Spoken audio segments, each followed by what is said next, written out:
वीर को मुझसे ज्यादा कोई नहीं पहचानता। उसका अगला कदम क्या होगा, I understand. Then remember what I taught you. Bharat हमेशा से ही शांति और अहिंसा यानी कि नॉन वायलेंस के सपोर्ट में रहा है, लेकिन भारत के पड़ोसी देश इसे इंडिया की कमजोरी समझते आए हैं। पर वो कहते हैं ना, खुद को ताकतवर समझना बुद्धिमानी है, पर सामने वाले को कमजोर समझना बेवकूफी। और बस यही बेवकूफी हमेशा ही चाइना ने भी की है। 1962 से ही चाइना लगातार इंडिया पर हमले करता आया है और जितनी बार भी इंडिया और चाइना के बीच में युद्ध हुई है, हर बार गुस्ताखी चाइना के सोल्जर्स की तरफ से हुई है और युद्ध की शुरुआत भी उन्होंने ही की। लेकिन भारत ने भी हर बार मुंह तोड़ जवाब दिया है और ये दिखाया है कि भारत भी किसी से कम नहीं है।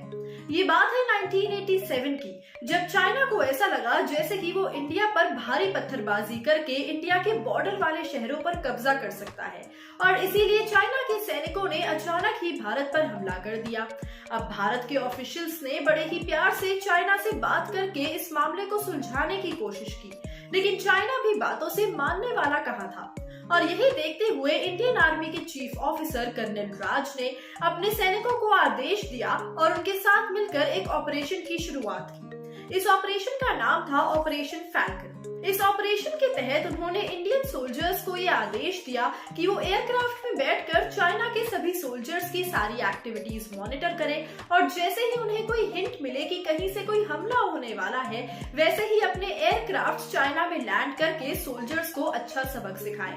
अब इंडियन सोल्जर्स ने कर्नल राज की बात मानते हुए ऐसा ही किया और अपने एयरक्राफ्ट्स में तैनात हो गए।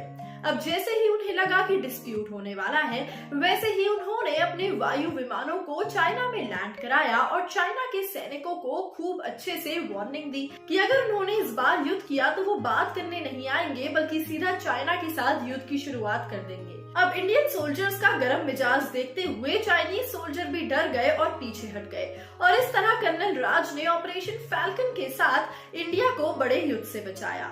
लेकिन दोस्तों, ऐसा सिर्फ एक बार नहीं हुआ है, बल्कि बार बार इंडिया और चाइना के बीच में ऐसी युद्ध हुई है और हर बार इंडिया ने चाइना को दिखाया है कि वो बेहद ताकतवर है। हिंसा के विरुद्ध होने का मतलब ये नहीं है कि भारतीयों को युद्ध करना नहीं आता और हम ताकतवर नहीं है। ऐसी ही हिस्ट्री में कई घटनाएं हैं जहां पर इंडिया और चाइना के बीच में बड़ा वॉर हुआ है और इंडिया ने चाइनीज सोल्जरों को अच्छा सबक सिखाया। और ऐसी ही सच्ची घटना पर आधारित हो सकती है वॉर के पार्ट 2 की स्टोरी। जी हाँ दोस्तों, बिल्कुल सही सुना आपने। ऋतिक रोशन और टाइगर श्रॉफ की आने वाली मूवी वॉर 2 की कहानी ऐसे ही भारत के किसी बड़े युद्ध से इंस्पायर्ड हो सकती है। दोस्तों, आप वॉर 2 के लिए कितने एक्साइटेड हैं हमें कमेंट्स में जरूर बताइएगा। आज के लिए इतना ही। ऐसी ही और इंटरेस्टिंग अपडेट्स के लिए जुड़े रहिए हमारे साथ और सब्सक्राइब करें हमारे चैनल बॉलीग्राड स्टूडियोज को।